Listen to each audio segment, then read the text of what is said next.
It is not beautiful. You read my thoughts, Mr. Holland. It's easy enough to read the thoughts of a newcomer. Everything seems beautiful because you don't understand. Those flying fish, they're not leaping for joy. They're jumping in terror. Bigger fish want to eat them.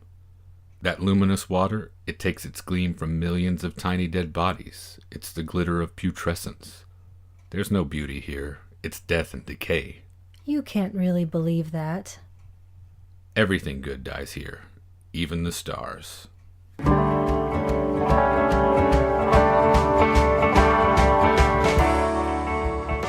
Welcome to the Magic Lantern Podcast, an ongoing informal discussion of the films we love and the things we love about them. I am Erica Long. And I am Cole Rolane. Each episode of the Magic Lantern will be devoted to one film that we alternately select, and we will discuss why it is significant to us. We are at episode 40 this time, which is Erica's choice, so let's find out what she has chosen for us. I selected I Walked with a Zombie from 1943, directed by Jacques Tourneur, produced by Val Lewton, written by Kurt Siodmak and Ardell Ray, and starring Francis D., Tom Conway, James Ellison, and Edith Barrett. It's the story of a young nurse from Canada who is hired to care for the catatonic wife of a plantation owner on a Caribbean island. It's also loosely based on Charlotte Bronte's Jane Eyre. You know what I like about it right off the bat? What's that? The RKO logo. Definitely. One of my favorites. I was thinking of that a little bit with the TriStar logo that we saw the other day. Why is it so many of these are so exciting to me and always have been? The TriStar with the horse that jumps into... Of all the ones you could pick, why the TriStar thing? Well, when I was 7, it seemed so exciting. I thought it was going to jump off of the screen. Well, newsflash. I walked with a zombie. RKO is much better than that one, in my opinion. A couple of things before we get started. One, I think in all of that you forgot to also mention edited by Mark Robeson. Good point.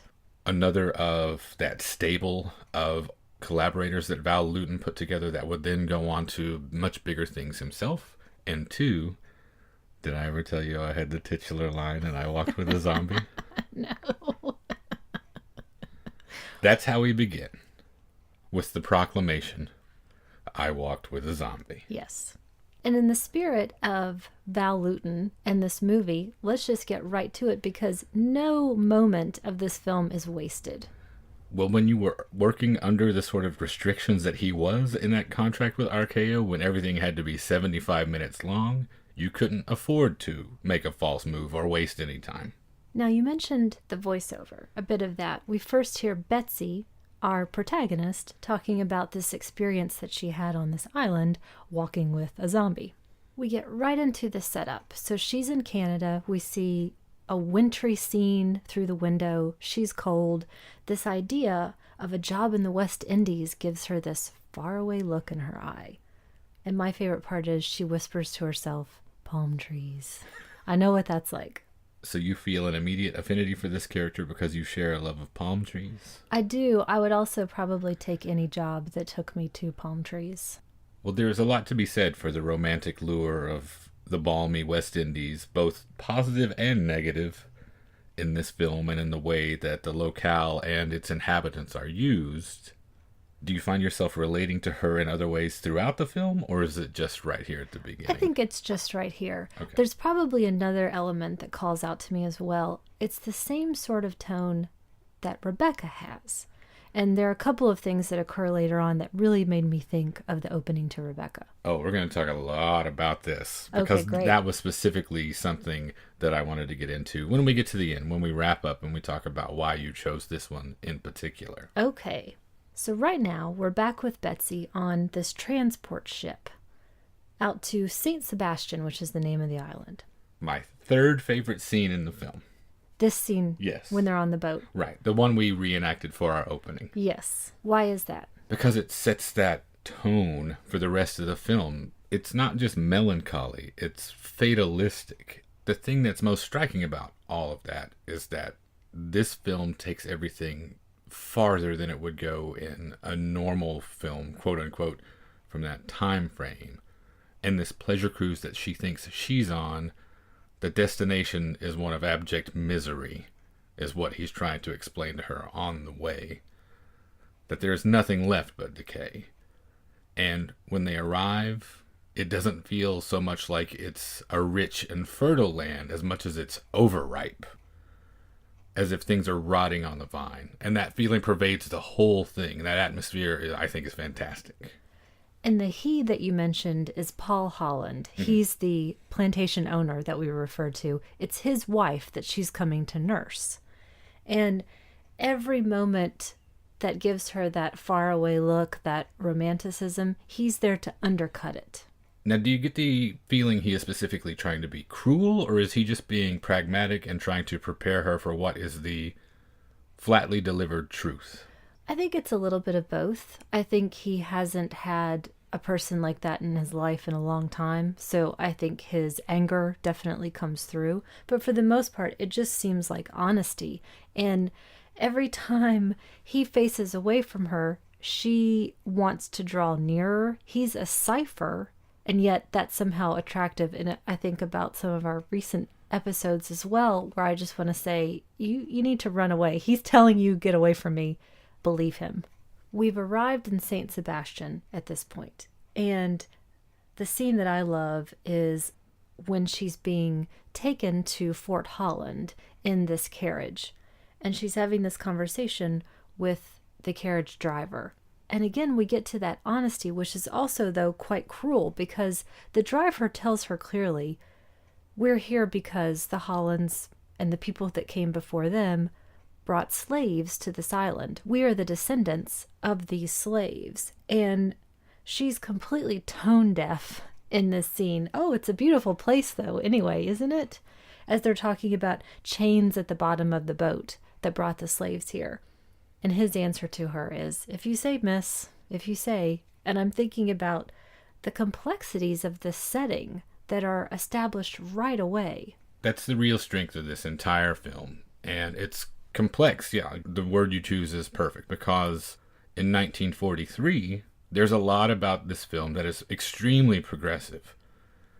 And now, looking back at it through the haze of history, there are still certain things that are very much cringeworthy about it. And it does feel like an outlier, though. When you look at it now, there are many elements that come into play later on that we'll be talking about that are jarring to an audience, because you haven't seen those ideas about race relations and religion played out in quite that level of honesty. The honesty is the big thing, and who is actually getting to speak it is an even bigger thing right here, because in 1943, we are just 4 years removed from Gone with the Wind at the point that they're making this film, and I cannot imagine in any other film, I'm even surprised that it got past people at RKO, that they let a black character voice the fact that slavery is misery, and not explicitly state, but implicitly state in his response to her, lady, you don't know what you're talking about. The black character telling the white character, you are missing the mark. You are not catching everything that's going on here. And I'm not sure in 1943 which side of that the audience was coming down on. How many of them were very much like her, completely oblivious to what he was saying and echoing her sentiments. Well, look what a wonderful, lovely place you ended up in, regardless of how you were brought here. I just now had a thought, and I don't know the answer to this. Do you think that they were kind of hedging their bets by making her character Canadian? Oh, that's a very good point. I wouldn't doubt that a bit. I feel like this is a thing that we could just talk about for the next hour and a half. How thorny an issue it is to look back at these films that were progressive for their time, but still have so much in them that is exploitive in certain places. The voodoo ceremony, island culture being played up for its exoticism, while simultaneously having the black characters be the ones who are being the most critical.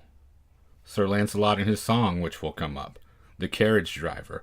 Over and over again, we see these examples of the natives to the island not outright putting the white characters in their place, but it's definitely a constant subtext in everything that's said or sung or even just portrayed silently. A lot of people in this film are playing dual roles, whether that role has been thrust upon them or it's intrinsic to their character. So I want to get to that in a little bit. Okay. For now, though, we meet another member of the family. We meet Wesley, who is Paul's half-brother. And drums start beating as Wesley is talking about their family, and I think again about that duality. For us, it comes off as, oh, the exotic nature of being on this island, but he tells us, in fact, the drums mean that the sugar syrup is about to be poured at the factory, so it has a much more prosaic meaning. Wesley is definitely laying on the charm in this scene, and a part that I really enjoyed, he mentions Paul as quite the Byronic character, and I enjoy that the movie expects us to get these references. Paul arrives back at the fort, and clearly the brothers don't get along, but we don't know why exactly at this point. We mentioned earlier the film wastes no time at all, and it's already nighttime at this point. We've got our trademark blinds making the slats shadows. If you're carrying your Val Lewton bingo card, you can mark that one off, right? Jacques Tourneur as well. Yes. Betsy sees a woman in a negligee walking across the courtyard. She hears crying as well. So she goes out to investigate. She follows the sound of this crying to this tower building. Up the stairwell of stone and lit shadow and reflection. Again, another one of those amazing lighting techniques. And since you mentioned duality, I should mention the wardrobe in this particular case, how these women are direct opposites of one another. You have the catatonic wife whose gown is so white it might as well be a flickering flame as it walks through the darkness, and the nurse sent to care for her, who has a similar gown on underneath, but that is now covered by a completely black robe. That similarity underneath may be coming into play as she slides into the wife's spot. Yes. In the end. We learn that this zombie in white is Jessica. She's Mrs. Holland. She's the catatonic wife. The look of this actress, Christine Gordon, who had a very short career, is so different from everyone else I'm used to seeing at this time period. Do you agree? Yes, I do. Her gauntness feels almost unusual to me. Skeletal. And it works very well. She has a completely otherworldly look to her. This moment we'll see echoed a few more times as well, as this zombie is walking towards Betsy, relentlessly, endlessly, as Betsy is forced to back up, and Jessica keeps coming until a voice tells her to stop. So she is obeying simple commands at this point, but she seems to have no cognition. It's a very eerie introduction that the two characters have to each other, made doubly eerie by the fact that that same voice that's commanding her to stop also issues a directive to the nurse, telling her, there's no crying here. Essentially, you heard nothing. And because he has to keep beating this misery horse into the ground, he points out the slave ship figurehead that they have as a centerpiece in this courtyard of Saint Sebastian, who is covered in arrows. They've all been forged in misery. But we've got a movie to finish, so ta-da, it's morning time again. And Alma, the maid, comes in. Alma is played by Teresa Harris, who I'm a big fan of. I've seen her in a lot of films, and I think she never gets the recognition she deserves because she's always a really straightforward, honest presence and feels very today, which is odd to say in a film from 1943, but she feels very modern. Not so modern that she doesn't engage in a little bit of superstition right off the bat when she wakes Betsy up by touching her on the toe, the farthest point from her heart. It's true, and she has a dual role to play as well. She is a black citizen there. She is a maid, essentially, or a housekeeper. And yet, in her role as caretaker to Jessica, she is treating her essentially like a doll, sort of dressing her up and fussing over her. So, a caretaker, a mother, and yet still a person who is in servitude to a degree. And I think again about that idea of everyone really running the place, but the white people not actually realizing that they're doing that. Now, Betsy still really hasn't been told anything about what Jessica's situation or state of mind is. At this point, I'm wondering, even if she is told, is she so obtuse based upon her perception of race relations Is she going to have any notion of what might be going on below the surface with any of this stuff? Definitely not at this point. Though, in contrast to that, we meet the doctor here in just a moment, who is the most affable doctor you could ever meet. He's really that aw shucks kind of guy. And so, in his stead, Betsy is required to be the professional. Yes, his professional opinion, his summation as a doctor treating his patient is, she makes a beautiful zombie, doesn't she? At this point, I think we should probably discuss, at least a little bit, the cinematic history of the zombie, of the idea of the zombie. When was the first time you were aware of that idea? The first time I was aware of what zombies were, I think back, this couldn't have been the first, but this sticks in my mind, of watching the Entertainment Channel when it was first starting, and so you would see the same loop of things over and over again because they didn't have any sort of content. And one of those was The Serpent and the Rainbow. Okay. So what was that, about 1987 probably? So, yeah. Sometime in there. And that idea of the voodoo-based zombie, the island kind of zombie, as opposed to your Dawn of the Dead. Reanimated flesh eater. Right. Okay. I think that's the first time I had that sort of idea. Do you think there's an entire generation now that has no idea that a zombie is anything but The Walking Dead? I agree with you. They must be thinking of them as sort of rotting hordes. So the seismic shift with that stuff happened with Romero, with Night of the Living Dead? That seems like a reasonable place to start from. I know there are slightly earlier examples. Plague of the Zombies, that Hammer film, was from 2 years before Night of the Living Dead in 1966. But I can't think of other prominent examples of what the majority of people think of now as zombies anytime before that. If I think about it before that, I'm thinking of it like it's presented in this film, in this context. Someone who is not in control of themselves. They are the shuffling servant of the voodoo priest or priestess. So in the doctor's opinion, like I was saying, she makes a pretty beautiful example of this first type. She does, and the room is suffused with light. She is very blonde, very pale, lying in bed, beautiful, untouched, and perfect, head to one side, unmoving, staring at nothing. The explanation for this is that she contracted some sort of a tropical fever which affected her brain, and she is now, quote-unquote, a sleepwalker who can never be awakened. Medical science, we're told, essentially at this point, has no cure, so the nurse is just there to keep her going. We're going to shift again. Wesley meets up with Betsy in the town center. We start to hear this fascinating song, and at first it's talking about the endless repeat of this triangle, the triangle we all know of, and all of these couples throughout history. Wesley is clearly a heavy drinker. We see this start to happen. And as this is going on, as they're sitting down and having these drinks, the family Holland then becomes the focus of this song. And our singer is Sir Lancelot. He's a pretty fascinating character, I thought. It's notable that this is the first appearance of calypso music in any film in the United States. And I can't think of any better ambassador for the form that they could have chosen than him.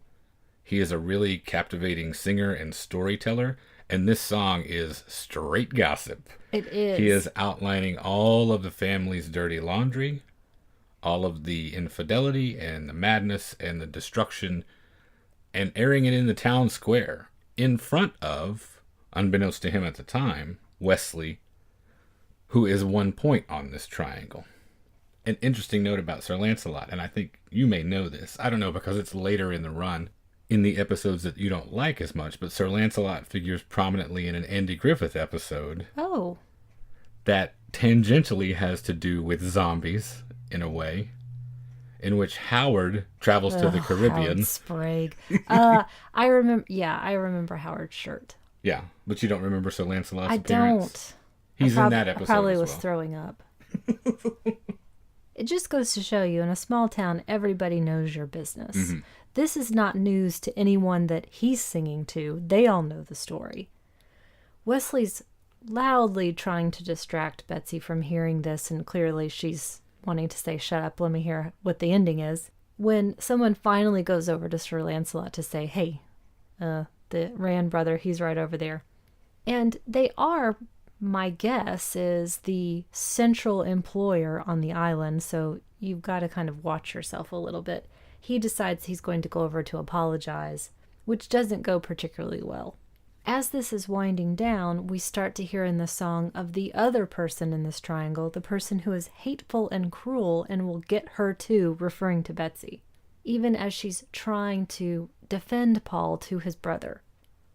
Wesley has passed out at this point, and Sir Lancelot is filling in the ending about how Jessica and Wesley were going to run away, but the fever came and she's now a zombie, and that's not going to happen. It's that second moment of Sir Lancelot is coming towards Betsy. She's forced to back up until she has nowhere to go. I love that play happening. And now we meet my favorite character, Mrs. Rand, who is the mother to Wesley, the stepmother to Paul. She comes over and basically takes charge. She obviously loves Wesley and is very concerned about his drinking, and specifically asks Betsy to intervene on his behalf with Paul and ask Paul to take the whiskey off of the dinner table, which was a pretty forward request. I would feel very uncomfortable doing something like that within a family dynamic that I had just come to learn about. This is my second favorite scene in the whole movie, this sequence with the song and the mother showing up.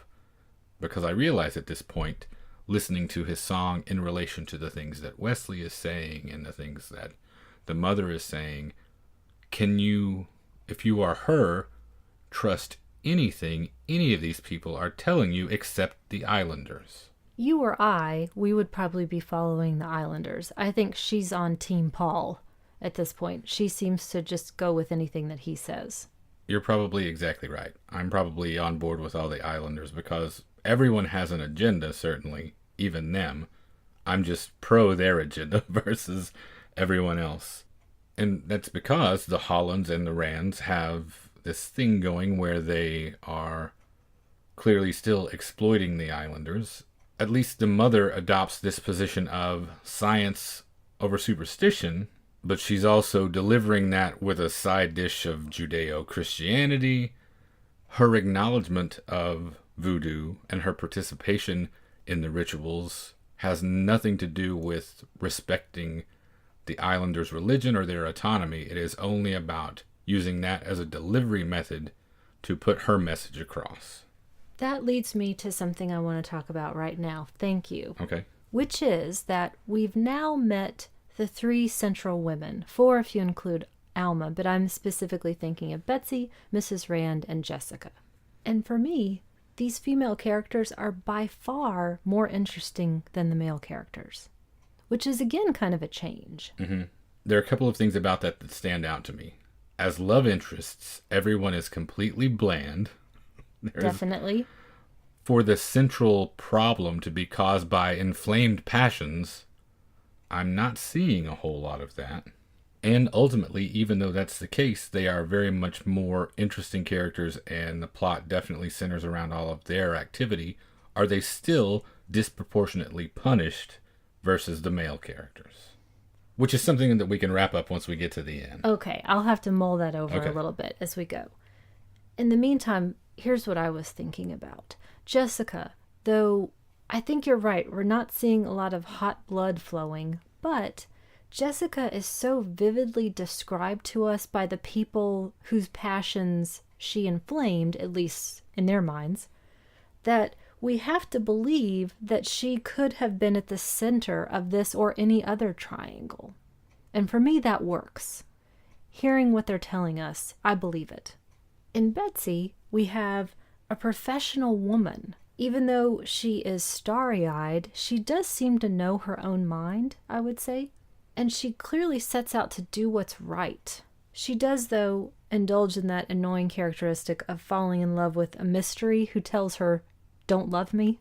And then you pit her against the doctor, and she seems to be the more clever of the two. Oh, far and away. Is that, though, primarily because he has been on the island for so long that he now operates by those rhythms where she has just arrived and has not yet become acclimated to that. Quite possibly. I'm sure he doesn't have a lot of demanding cases, high-profile pathologies that he's got to track down. But even so, she does stand out. She's always wearing her uniform. She's always on the ball. And then finally, I mentioned Mrs. Rand is my favorite character, portrayed by Edith Barrett in this, whom I really, really like. She is required to play, I think, the most complex duality in the film. She is required to be the most paternalistic and the most maternalistic character. You mentioned before, we see later she indulges in voodoo in order to do what she sees as right. Like a missionary might. Yes, even though the villagers couldn't possibly understand, so she says, and even uses it herself in a moment of weakness. She has made her home at this point apart from her family. And for me, she's almost curiously sexless, even though we learn first she was married to a missionary, which feels kind of sexless to me, and then had a second marriage with Mr. Holland, who is Paul's father. So she's clearly been in a marital bed, but it doesn't come, again, passionless, it doesn't come off that way. I don't know how you could say the missionary thing is particularly sexless. They invented a position. That's true. Sorry. And then I'm going to compare her as well with the doctor. I would feel more comfort in her hands than his. I think certainly. She seems to be on the ball again. And I mentioned the maternalism and the paternalism. She's required to represent both the good and bad in both of those. She maintains this tradition of this slave-holding generational father who died, really, by keeping all of this going. Maintains the tradition of the patriarchy and the rigidity of the church in this missionary husband who died, in the face of this local culture that she is a part of now, but is apart from. She's also asked to be this nurturing mother who has to let her children grow while she has lost what's the most womanly part of herself. And she's asked to be essentially the mother to the entire community at the same time. For the moment, let's get back to the action. Okay. Betsy follows through on Mrs. Rand's request on Wesley's behalf to ask Paul to take the whiskey away. He flat out refuses, and then he's just gone. Later on, though, he's actually complied with her request without saying anything about it. We hear the call of the conch shell, and that means that the home fort, which is the voodoo temple, that they're starting up their nightly rituals. In the meantime, we transition to a completely different scene. Betsy is listening to Paul play the piano in another room. This is when she is exposing her vulnerability and is talking about wanting to help Paul, and that she loves Fort Holland, which, where does that come from? I don't know. Even though I said she's on the ball, it's a little soon for that kind of devotion. But he talks about, oh, you have helped me, but I'm sorry I've ever brought you here. Betsy is convinced that Paul didn't drive his wife mad, though we'll find out some more about that later. And that's when the drums start up again in earnest, and he dismisses her. I think this marks a turning point for Betsy. She is fully in this devotional mode where she has decided that she's got to help Jessica in order to restore her to Paul. Mm-hmm. She and the doctor are discussing insulin shock treatment as a way to possibly get Jessica out of her zombie-like state. Now, I did look this up a bit, so will you indulge me on a little medical history for a moment? Insulin shock therapy, or insulin coma therapy, was indeed a psychiatric treatment. Was it viewed as radical at the time? It was, though it was used extensively in the 1940s and 50s, okay. So this was an established thing. What they did was repeatedly inject patients with large doses of insulin in order to produce daily comas over several weeks.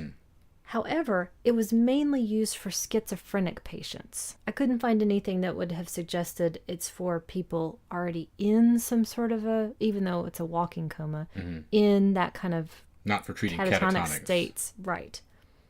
Well, it's clearly a last-ditch thing because every time they talk about her, they talk as if she's dead already. Yes. Because she's completely non-responsive. She doesn't speak.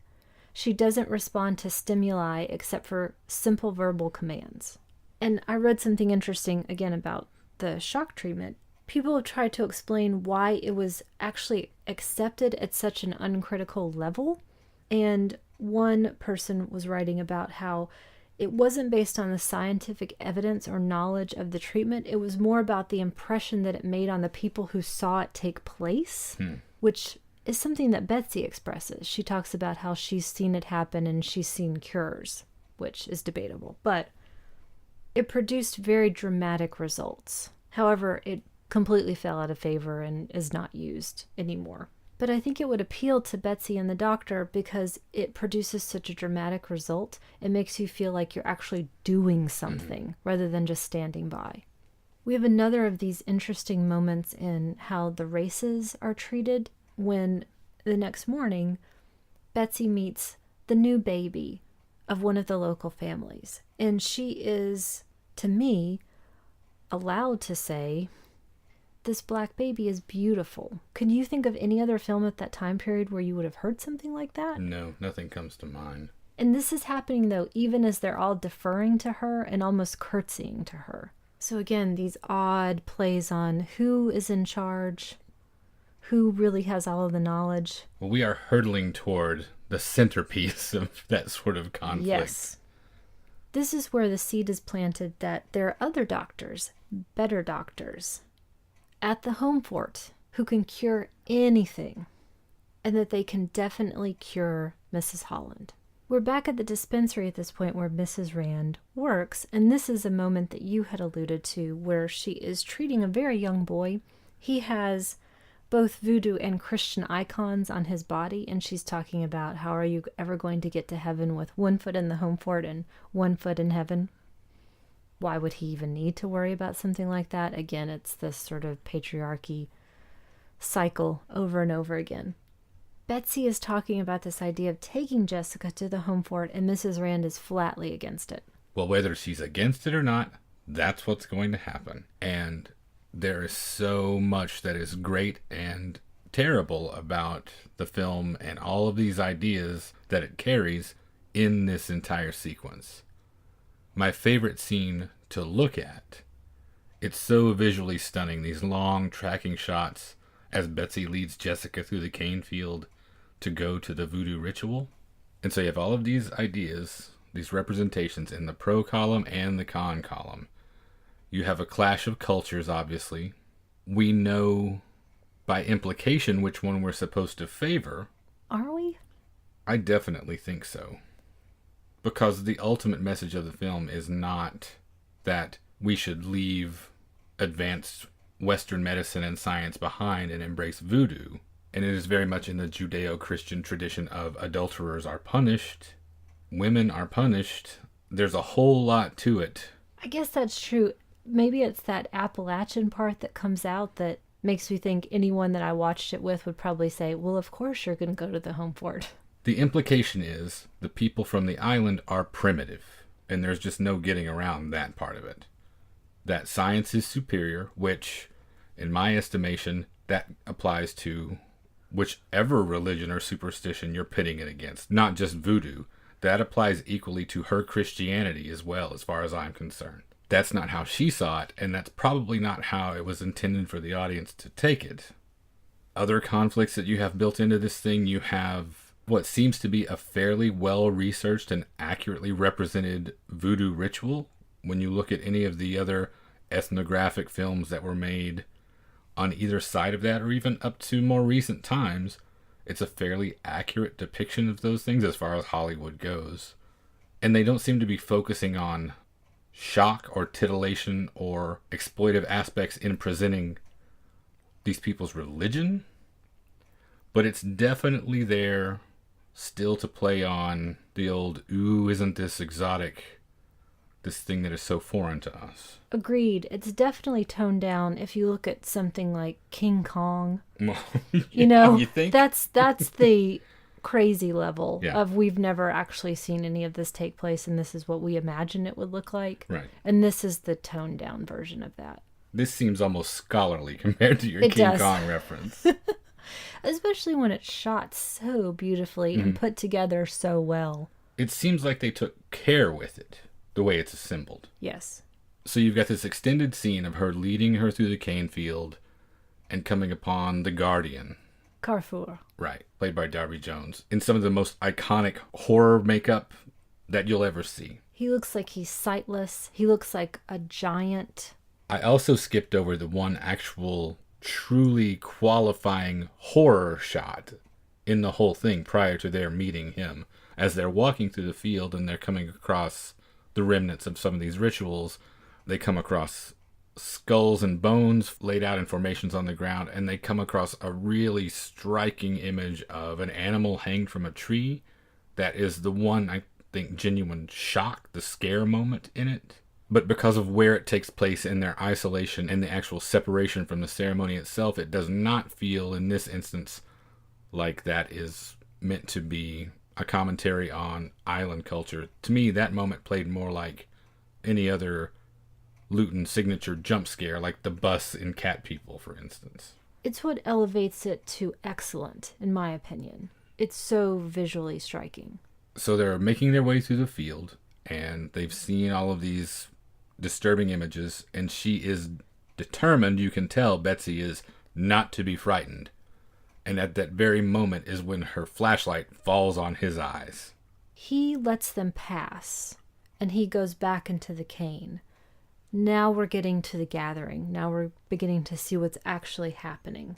And we see specifically Jessica's expression still never changes, even as the drumming and the singing gets louder. There's a saber dancer and what I would think of as a supplicant, almost. Mm-hmm.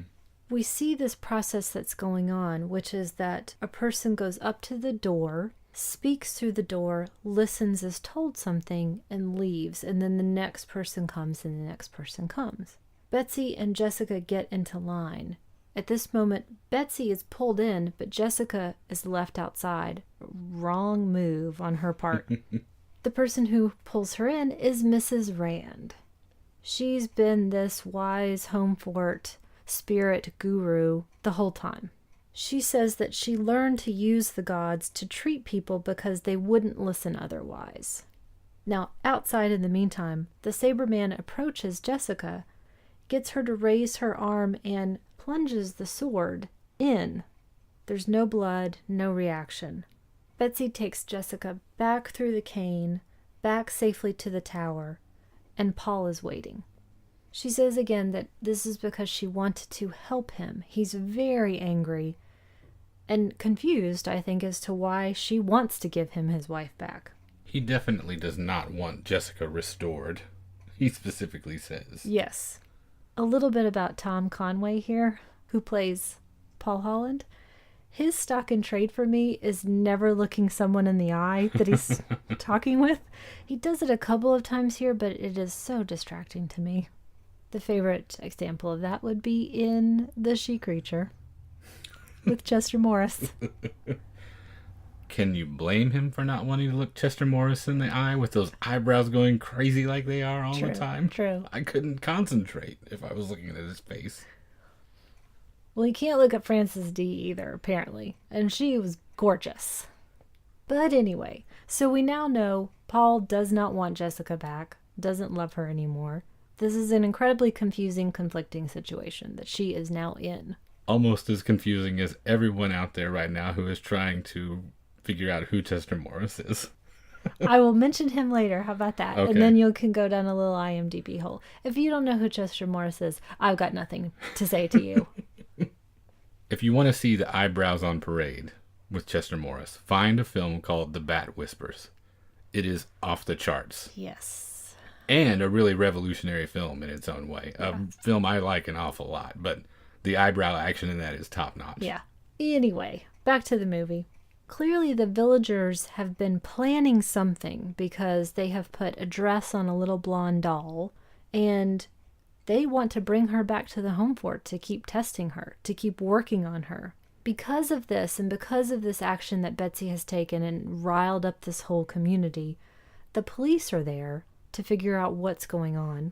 Paul has essentially decided to get her off of the island, but to commit her. to a facility that can adequately take care of her. Wesley wants her to stay. So the choices are more voodoo or the loony bin, basically. Yes. Now, Carrefour has been sent on this mission to collect Jessica. He's got the doll. He's been given the motion that he's supposed to go get her. And we hear his scraping footsteps and then see this giant shadow, which is a great shot. To me, this is clearly supposed to be playing on racial anxieties. Yes. It's gotta be. It's gotta be. So at least in part. So again, for every step forward we take one back, it feels like. You got the hulking, silent giant. Coming to steal the white woman, Yes. essentially. We've got that third instance of the thing that I love where Carrefour is coming relentlessly on without stopping while everyone is trying to back up, and there's that great close-up of his face. Mrs. Rand is the only person who can stop him, again with those simple commands that we're told that zombies can only respond to. So is this a metaphor for how much control and influence she has over the island as a whole, over her family? Is there more to that? I think of it more, again, of that paternalistic, maternalistic feeling that she has for the villagers. Okay. She's the person, she's the voice of reason. She knows what's best for them. And they can only respond to simple commands. Okay. Yeah. I could be wrong, but No, I don't think you are. I think, like we keep mentioning, for every tick in the positive column, we've got one in the negative. This is where our conflict comes to a head. Because the commissioner has decided on an investigation into what has actually happened to Jessica. Now, at this moment, Wesley is still insisting that it's Paul's fault, that he caused this fever somehow. Mrs. Rand insists that she is going to go to the commissioner and explain everything. That Jessica is dead, she's living and dead, but she's not insane, and says, I did it. Mrs. Rand reveals that night that Jessica wanted to go away with Wesley, Mrs. Rand knew that Jessica was going to tear her family apart, and so she used her voice to speak to the gods and say, this woman is evil, please make her into a zombie. Jessica already was raging with fever at this point. And so after this admission, everyone's trying to convince her, no, you were essentially tricked by your own imagination, which to me then undercuts everything that she stood for up until now. If she was so deluded, she was the person that we were following, that we put our hopes and trust into to take care of us. And she's the person who made the silliest decision of all, the most superstitious, completely gave way, and yet it still didn't really come off. And this seems to totally deplete her. Meanwhile, the saber dancer is doing that super nifty trick of pulling the doll towards him, and that's getting Jessica to walk at the same time. They stop her from leaving through the gate, though, at this moment. And we have a really interesting final twist. Wesley is talking to Betsy about essentially setting Jessica free, which means killing her. And he gives her a couple of options. It would be the right thing to do. She wanted to be free. And also, hey, you love Paul. This can remove that obstacle in your path. She won't because she's taken an oath. Tellingly, Jessica does not get to make any of these decisions for herself. She does not. She comes to the gate again, Jessica. This time, Wesley sees her and opens the gate for her. He takes one of the arrows out of Saint Sebastian, out of T. Misery, as we call him. We've got two shots, one of the Saberman putting a long pin into this doll as we see Wesley stand up from Jessica's body in the sand. And we know that he's killed her. Carrefour is coming across the sand and again sightlessly lifting his arms towards Jessica as Wesley is taking her into his arms and walking out into the ocean. And now they're covered. And I think again about the juxtaposition of black and white. We have Carrefour and then we have that white foam that are so distinct, and then Jessica's wet body. Very Ophelia-like at the end, it felt like. And I think about what you mentioned earlier. We've got this prayer that someone is speaking, and it's about how she was a wicked woman, dead in the selfishness of her spirit. Her steps led him to evil, meaning Wesley. Now give peace and happiness to the living. So the lady got punished. So, happy ending? Yeah, I'm pulling on my collar a little bit with this one. But in a Val Lewton film, the end. 69 minutes, we're done. I know I'm criticizing the film an awful lot for some of these missteps, and it's hard to hold it to a modern standard. Obviously, it's 70 plus years old at this point, and we cannot fault them necessarily for not anticipating what might be socially acceptable literally generations from then. So I should mention, I really love the movie. It's one of my all-time favorites. Even though you chose it, I could have just as easily chosen it myself. I'm a huge fan of all things Val Lewton, and this one ranks pretty highly up there. That being said, we'll look at the final scorecard, I guess. And we see that, if nothing else, the film is extremely interesting in the conversations that it can generate.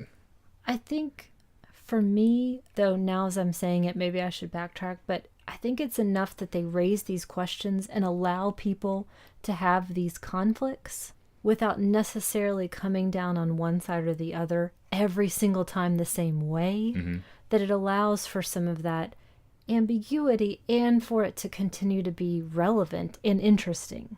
Do you agree with me on that, or do you think I've gone too far and given it too much of a pass?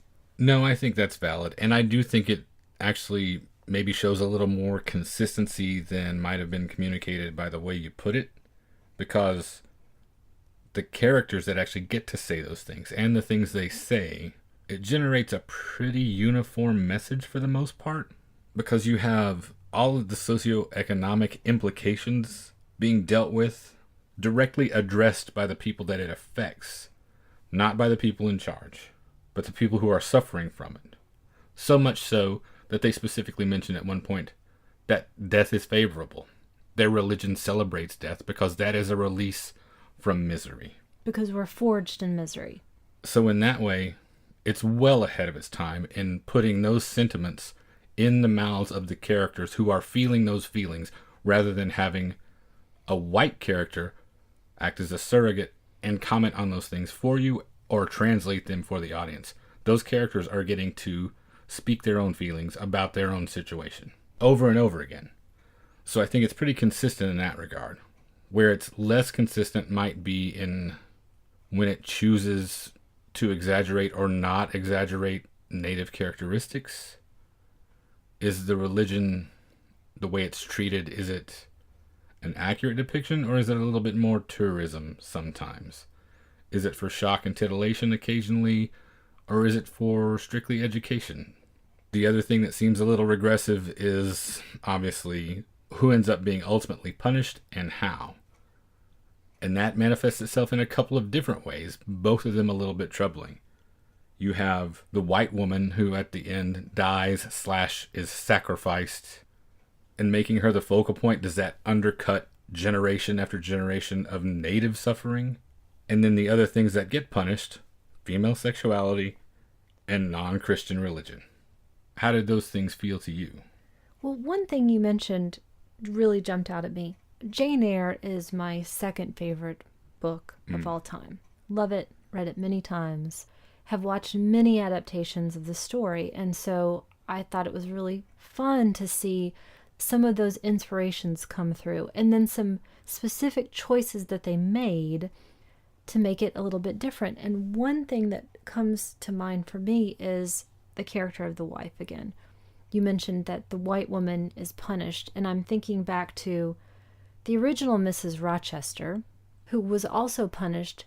The insinuation in that story was that she was, well, not insinuation, he met her on an island, and she was part of a family who lived there.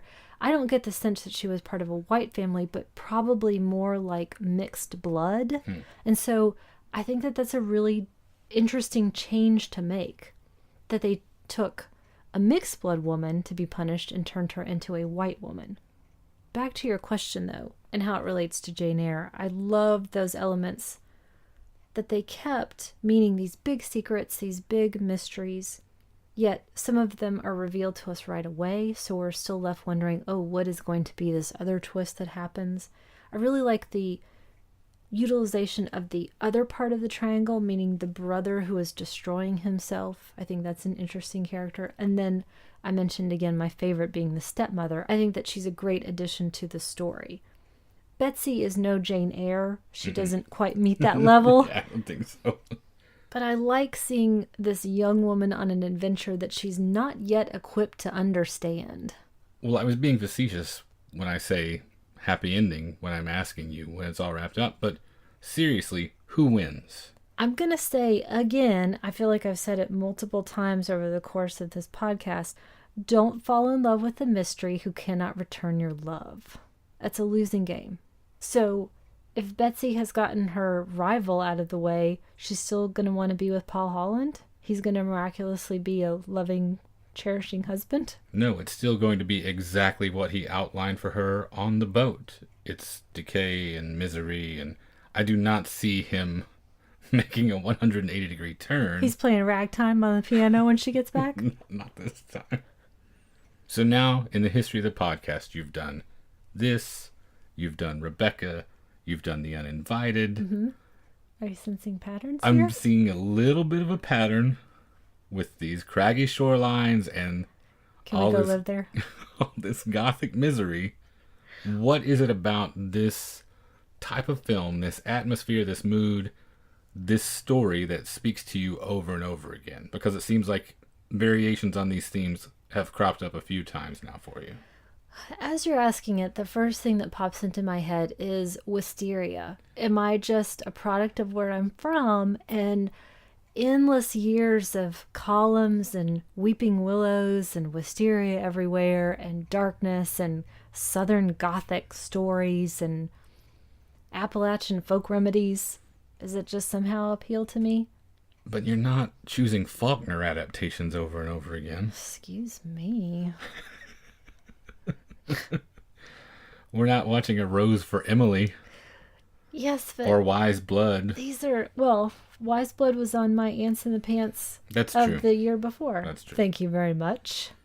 I don't have a distinct answer for you. We do not have my ex-husband in a tower in our house.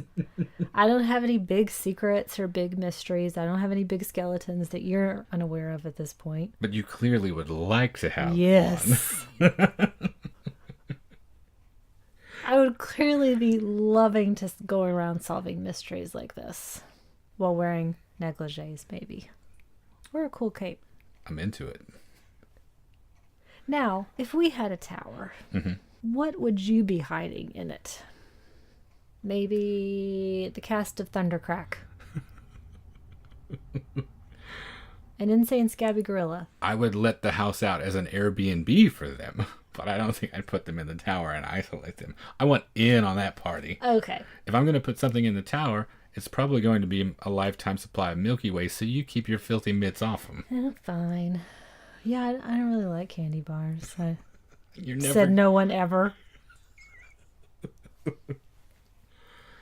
Did we cover why you chose this? We haven't totally, Okay. actually. Sorry, I don't mean to just run on and on, That's but I okay. do have some other notes that I wanted to make sure I mentioned. The first of which is that I actually saw this for the first time on the big screen. Oh, cool. And I didn't know what I was getting into. It was a double feature. I think it was with King Kong, now that I mentioned that earlier. This was my introduction to it, and can you think of a better way to watch that for the first time? cannot. And it's so compact that I felt like, whoa, I just sat down and now it's over and what's happened? And it's an especially great way to see any Jacques Tourneur as well. I wanted to talk a second. You've mentioned a couple of elements of the Val Lewton Jacques Tourneur partnership and how that came to be, which I think is really interesting. And it shows you what can come out of having constraints Yeah. given to you, which was RKO said that these films that they were allowing Val Lewton to produce, they all had to come in under $150,000. They all had to run under 75 minutes. So they were clearly being made as those kind of B programmers, the second part of a double bill or the first part of a double bill. Right. In addition to that, it was also RKO's reaction to Orson Welles and Citizen Kane and moving the other direction. I think the quote you see most often when leadership changed at RKO is that they went in the direction of showmanship, not genius. Yes. All sarcasm intended. Right. But they got genius with Val Lewton, which they were not counting on. Definitely. The first one was Cat People, which is one of our favorites as well, and I'm sure many of our listeners too. And that was considered at the time to be a B film, but it did so well and was so acclaimed that it was definitely an A-list picture at that point. So at that point, Val Lewton could make these other films with less interference and really set about fulfilling his vision, and it is his vision. We do say make these films. I guess we should point out, we talk about him in terms that we usually reserve for directors. Definitely. But he was a producer. Maybe the first, maybe the only auteur producer. Can you think of another one? I'm sure I could, but not right this second. Robert Evans, maybe? Yeah. I tried to think of another auteur producer. I didn't think there were any. But man, I was worse than right. I was wrong. Sorry. That's my Robert Evans impression. It was very good. It was very good. But he did have this very striking vision, and in return worked with people who he knew and trusted to fulfill this vision. Mm-hmm. And in turn gave them the opportunity to take on other projects of their own and become the people that we know today, like Mark Robeson, you mentioned, Robert Wise, Jacques Tourneur. Mm-hmm. Amazing careers. I do want to read something that the New York Times wrote in their review of the film. Is this that goddamn Bosley Crowther again? It didn't specifically say so. It's got to be. Somebody. They called it a dull, disgusting exaggeration of an unhealthy, abnormal concept of life. That's Bosley Crowther all the way. It's gotta be. I guarantee it. Slightly less alliteration than I would have expected from him, but... He didn't refer to anyone as a peck sniff. No. An egregious tartuffle. Lick spittle. And then it appeals to me in the way that all of these films do, which are those connections that I find so endlessly delightful. For example, Francis D. was married to Joel McCrea, who is your single favorite actor of all time, correct? Keep saying that. Yeah, you've said it on many occasions. You say that all the time. It's on a t-shirt somewhere. It's not true. Nice enough guy, I'm sure. You know, for me, actually, Joel McCrea succeeds a little bit more in that aw shucks category than Gary Cooper. Sorry, I just had to get that in from Meet John Doe. Okay. Anyway, Tom Conway, we mentioned before. He is the brother of George Sanders, one of my all-time favorites. He definitely comes across as the junior varsity George Sanders. Maybe the elementary version. Yeah. The George Sanders is by far the more charismatic of the sure. two, or of really any other person that he might be standing next to at any given point. I mentioned She Creature, other MST3K titles, how you see all of these people kind of coming back later in life. Though I did learn, sadly, now that I've slagged him off about the no eye contact, evidently his eyesight started failing so badly that that's probably why he actually couldn't look a lot of people in the eye effectively. You are a real jerk. Yeah, sorry. Sorry. We've got James Ellison, who plays Wesley in this. He's in one of your favorites, and now mine, because you introduced me to it, The Undying Monster. Mm-hmm. I was reading a little bit more about him, and I guess it was kind of universally accepted that he didn't have the greatest dramatic gifts. No, he was mostly in cowboy movies early on. He did a ton of early westerns. I think in this, he plays to his strengths. I think he's very effective. Mm-hmm. Edith Barrett, I've talked about. She plays Mrs. Rand. She was married to Vincent Price. I didn't know that before. I didn't either. She was also part of the Mercury Theater group, too. So Wells had someone on the inside. Either way. So we've got all of those folks. Teresa Harris, I mentioned very briefly. You'll see her in lots of great films. She's always great. We talked about how no time is wasted. Not a second is wasted in this film. And then there are just those fun touches. We've got the legal language at the beginning that mentions no resemblance to persons living or dead. And it also includes or possessed. So it's just fun. It's great. It might be regressive. It might be progressive in certain points. It looks wonderful. There's a lot to sink your teeth into. I've probably seen it 25 times at this point. Really? That much? I've watched it so many times. Just one you put on and have on all the time? All the time. It's My Old Dark House for you. I think so, yeah. So did I adequately answer why I chose it? I think I so. got to everything. I think the only thing that we didn't specifically go into is how, in addition to all the other restrictions, Luton was assigned specific titles. So he was given something as potentially schlocky as I Walked with a Zombie and turns it into a really moody mini masterpiece when I do not think that is at all what RKO was expecting. And the story goes that he didn't like the original story. This was a story, I Walked with a Zombie. And so he tasked the writers to use Jane Eyre as a story structure to give it more narrative drive and make it more interesting. And I think it really works. But yeah, I think that covers it otherwise. Is there anything else you'd recommend? How's that for a segue? Very good. Okay. I agonized over this one this week. You don't say. I have 4 others that I have question marks with of what I was thinking about.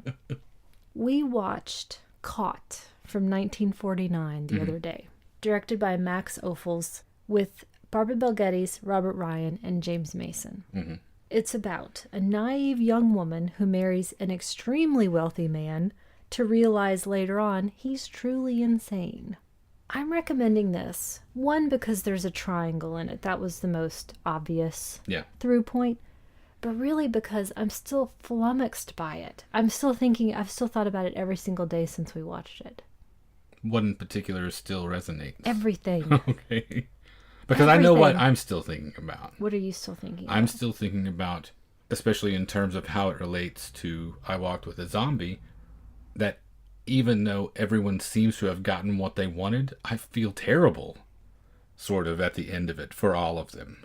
Yes. She gets what she thinks she wants because she's a creep. Barbara Bel Geddes, America's sweetheart, too, doing that, pulling off, doing an incredible job. She's amazing in this. Amazing in this. Talk about ambiguity and existential realism. And Robert Ryan, not enough could ever be said about his performance in it. You know I'm a huge James Mason fan. I'm still thinking about how blithely people talk about dead babies towards the end of this. And removing obstacles, and that suddenly makes everything better. It's complex. And the character Robert Ryan plays is based on Howard Hughes. So another RKO interaction. Yeah, true. How about you? What do you recommend? My recommendation this time around is for Angel Heart from 1987, directed by Alan Parker, starring Mickey Rourke, Lisa Bonet, and Robert De Niro. And it is about a private investigator who is hired to track down a missing crooner, and that investigation takes an unexpected, diabolical turn.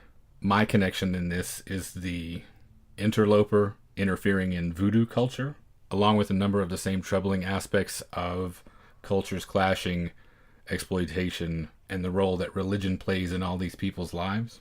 It's the movie I went to see the absolute most in the theater in 1987. 1987 was one of the most pivotal years for me in terms of my cinematic appreciation, I feel like. It was when I first really began to go to the movies I wanted to go see. I was 17.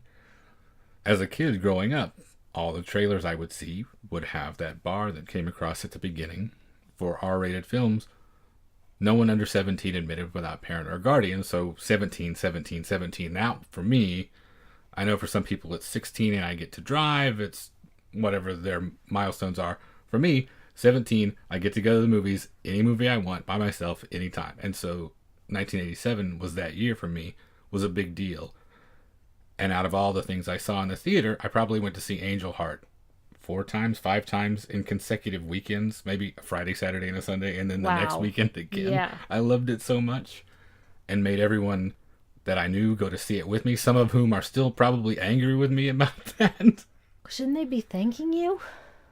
Some of them were extremely conservative. Well, not conservative, but have deeply held religious beliefs. There's a conflict in terms of free will in it that was disturbing to some of them. We just showed it for a screening series that we did having to do with the devil not too long ago. It's Spoiler super alert. Entertaining. You did say diabolical earlier. I did, and if you don't pick up on the name right away, that's your problem, not mine. Yeah, I love it to death. Flaws and all, it's one of my all-time favorites. Probably one of my desert island films. I would say definitely top 100, if not top 10. That top 100 kind of changes all the time. But it's one of those that I know every single line of dialogue. I could reenact the whole thing for you right now. I won't, but I could. Yeah, I love that one, and that is what I recommend this time. That's two stellar recommendations again, Caught and Angel Heart. And that brings us to the end of episode 40. If you would like to get in touch with us, you can reach us via email at magiclanternpodcast@gmail.com. We are on Facebook and Instagram. If you just search for our name at either one of those venues, we're easy to find. We are on Twitter at lantern_cast.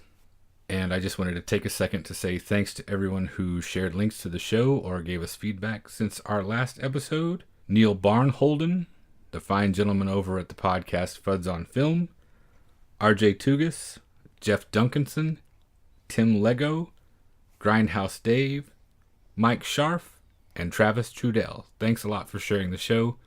We don't advertise, so word of mouth is the only way more people find out about us, and we appreciate it anytime you guys go to the trouble. We are on iTunes, Stitcher Radio, Google Play, or you can find us on any podcatcher that you typically use.